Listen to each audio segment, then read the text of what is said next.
The Storyteller presents Tom Thumb.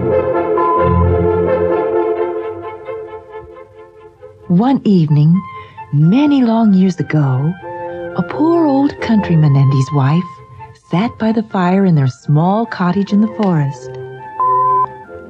How lonely we are, good wife. Here we sit by ourselves, getting old, and not one child to make us happy.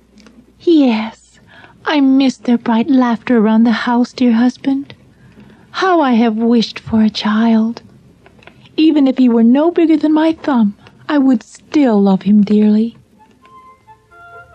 The woman's wish came true, and she had a little boy called Tom, who was healthy and strong in every way. But he never grew any bigger than his mother's thumb. No matter how much food they gave Tom, he never grew any bigger.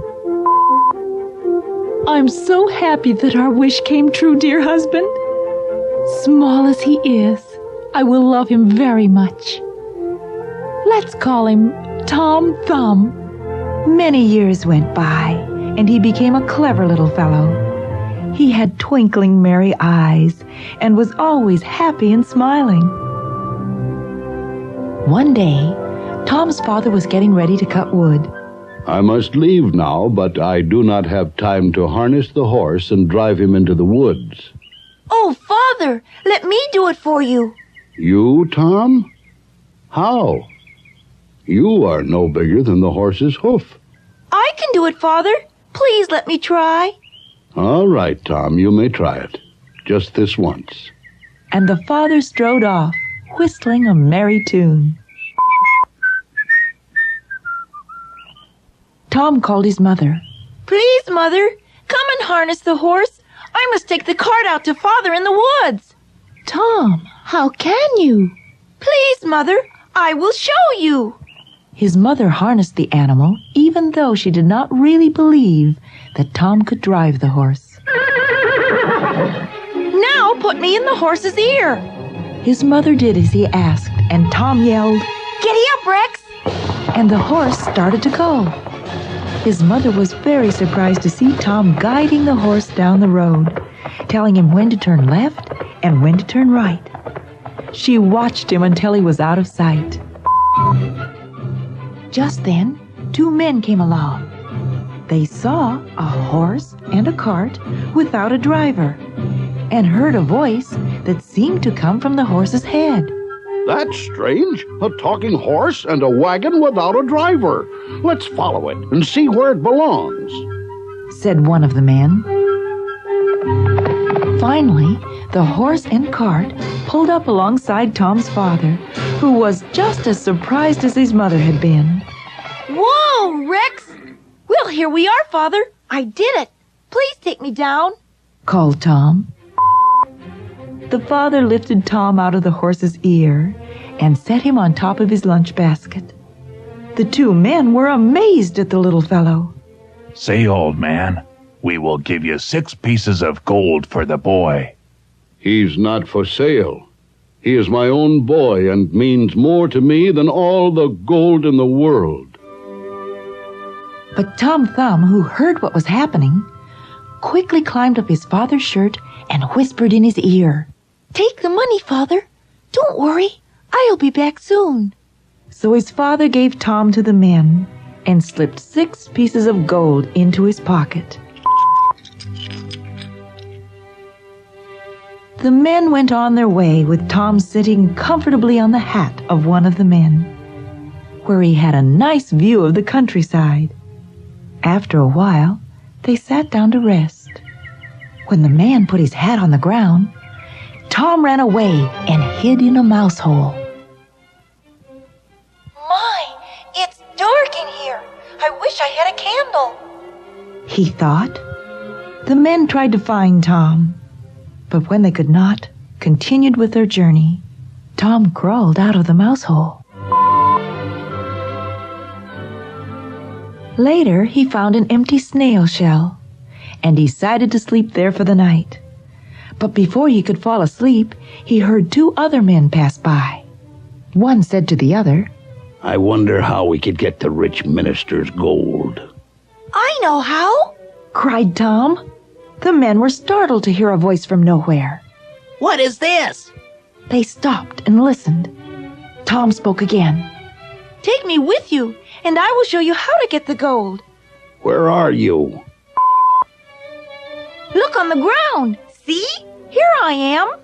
It's a little elf. They lifted Tom up. What is your plan? I will slip through the iron bars of the minister's house and unlock the door from the inside. They agreed and went to the minister's house. Everyone inside was asleep. Tom slipped in between the iron bars of the window. Then he yelled at the top of his voice. Where is the door I must unlock? This scared the robbers. Shh! Be quiet. You'll wake the whole house.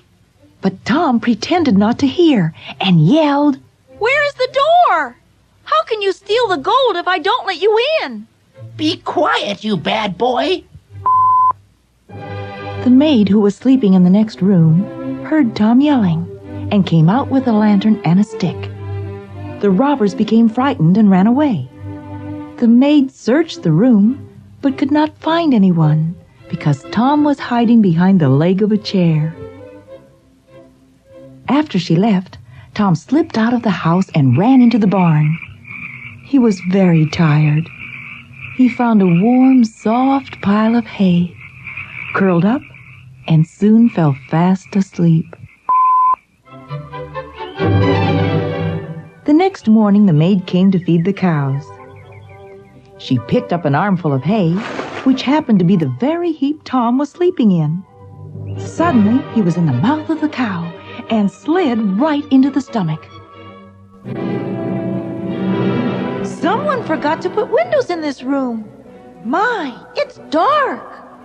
More and more hay kept coming down, and soon Tom had no room to move. Tom yelled, Stop! Don't give me any more hay!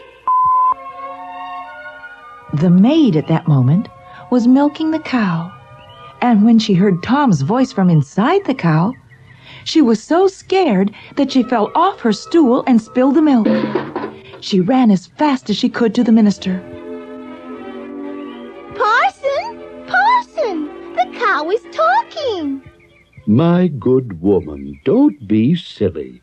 But he went to the barn anyway, and there he heard Tom yelling inside the cow. Don't give me any more hay!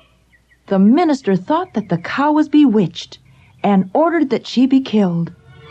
Helpers killed and skinned the cow and threw away the stomach with Tom still inside. Tom squeezed through the hay toward the stomach opening. But just as he stuck his head out, along came a big, hungry wolf who swallowed the whole stomach with Tom inside. Tom did not lose his courage. He cried from inside the wolf, Mr. Wolf, I can show you where there's more food than you can eat. What kind of food? There's a house about a mile down the road. You can crawl through the drain into the kitchen, and there you will find cakes, meat, drinks, everything. Tom did not say that the house was his own. The wolf went there that night. He ate and drank all he could, but when he tried to leave, he was too fat to get through the drain. Tom started shouting, Father, Mother, help me! Be quiet. You'll wake up everybody. I don't care. I want to get out. Father, Mother, help! Help! Tom's parents ran into the kitchen, but the wolf frightened them. Father, the wolf has swallowed me. Our child is home, but we must rescue him. How can we? Father, pull his tail!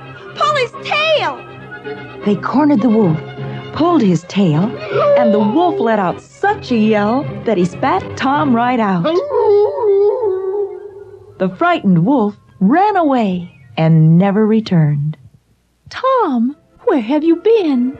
Oh, I've been in a mouse hole, a snail shell, a cow's stomach, a wolf's insides, and now I'm tired of traveling. His parents hugged him and cried, You dear, brave boy. We will not part with you again, not for all the gold in the world. And so they fed him and put new clothes on him. The family was together again, and they lived happily ever after.